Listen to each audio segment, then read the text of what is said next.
Welcome to the Tech Egg. Don't get scrambled. Enjoy the video. You start by selecting the range that contains extra spaces. This is essential so you affect only what you intend. Once done, decide whether to remove all spaces or just trim edges because the method differs. Make sure to duplicate the sheet as a quick backup so you can revert if needed.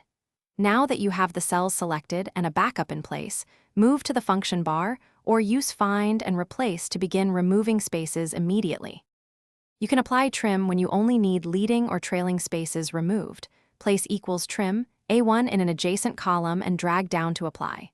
Alternatively, use equals substitute A1 when you must delete every space inside the text. This transforms internal spacing too.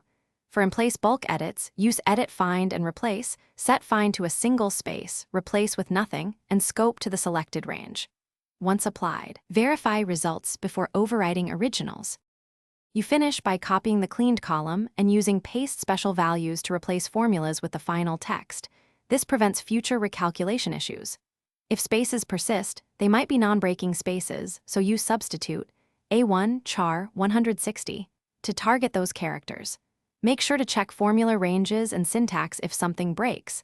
Common errors include extra quotes or wrong cell references. If a bulk replace made mistakes, restore from. Thanks for watching. Consider subscribing if I helped unscramble your problems.